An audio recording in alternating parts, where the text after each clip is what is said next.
Joining us down here on the top of 93.9 The Ville, wide receiver Seth Dawkins. Seth, thank you for making time for us, buddy. How's the trip come so far? Man, it's great. It's a great experience just talking to everybody, meeting new players from different schools, and it's a blessing just to be here. Like I said, you get selected by your head coach and whoever's in the program. So it takes a lot to put trust in somebody to come and speak and represent the program. So it means a lot. Did you want to do this? Yeah, I actually wanted to do it. I seen some of my older teammates from just Jalen Smith and Lamar come and talk the past couple years at ACC Media Days, and they said they had a good time. So I was looking forward to it. So what's one thing that people should know about last year?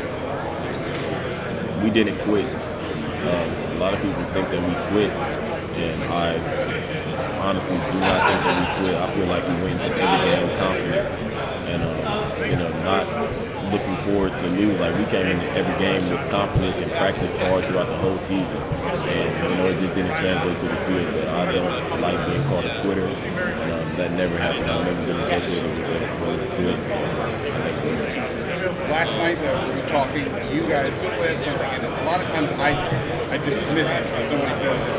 We got a new coach, we got new strength coaches, and we're really working hard. Just like we always say, you push back and you insist. No, it's really a lot different. Describe that. Because usually my previous years here, we've been running half gassers and just like basically suicides across the field and stuff, man. And the most that we typically would do would be about 26 or 28. We have a conditioning test next Tuesday, and if you don't make these 48 trips, man, we usually do 28. If you don't make these 48 things, you're not able to practice. He's not going to let you practice the first day of camp. So that's a lot of motivation for guys, just wanting to, just get in better shape. And that's just the running aspect of it. Our lifts are longer. Our lifts last year was about 45 to 50 minutes.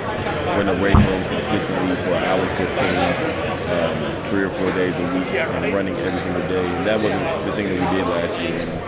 Whatever will give us a competitive edge, man, we're going to do because we know we win. I think some people have a conception of the offense that it's just about running, that you're a blocker now, and the passing's not a big deal. How do you see your role in this offense? Is that a misconception? Yeah, that's definitely a misconception. Last year, we did not really have a stable run game, and you have to have a good run game to open up the pass and open up one-on-one coverage and just different things for receivers to be able to touch the ball. So of course we have to establish a run game, and if the run game opens up and they can fill the box, and that'll open up more passing things. I wouldn't say there's just any blockers or anything. I definitely think that's a misconception. I know we've talked about this in the past, but you've been really encouraged by your change at position coach, the wide receiver coach. Talk to folks about the impact he's having on you guys. Man, Coach Brew, man, he brings it every single time. He is energy. He's the energizer bunny, man. He's not having no bad day. He's always energetic. He's a genius. He's the smartest person. He's the smartest coach that I've ever had personally coached. Petrino was very smart as well, but Gunnar, he's brilliant. He knows the game, he knows coverages. Not just like any other coach, he's really smart. He knows how to watch film. He's just teaching the guys, teaching guys in our receivers room about every aspect of the game. I've always enjoyed stories, especially when things go wrong, when the new coach comes in, like that initial meeting. What did he say to you guys in that initial meeting? When Satterfield came in, we met with him in December, right when he got hired. I think a couple days after the day after he got hired, right before everybody went home after finals, because we didn't go to a bowl game. So the guys that were able to make it, we had a meeting, and he just was, introducing himself to us like, man, we're a player-led team, and we're really going to have more opportunities and more of an opportunity just to speak out, because we really haven't had that in the past. So he just was saying it's a player-led team, and he just is going to give us that opportunity to lead as a team. Players having more opportunities to speak out. Describe what it was like and what it wants. It was in the past. It's more so like the coaches are doing most of the talking and most of the motivating, and just yelling and getting the point across, and we're just working hard just because that's what we just used to doing. But now it's the players yelling. Like if we don't yell in the weight room, we get kicked out. If we don't yell and encourage everybody in the weight room, and you're having a bad day, Coach Mike will kick you out the weight room.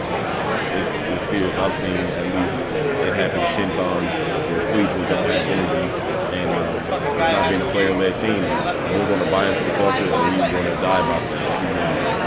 He's so serious about it. I respect him. What do you see out of the guys that are getting you? What do you see out of the guys here? Man, they're working hard, and this is not even just in the weight room. They're working hard in the weight room, but we are practicing on timing, and they're focusing on film, just watching film and stuff. And I understand that it's a quarterback battle going on, but they're really working hard, and they're encouraging each other. It's not any beef going on. They're not rooting against each other. They're competitive, and competitiveness brings out the best in everybody. And they're looking forward to camp starting to see who can beat each other out. Right. Appreciate it.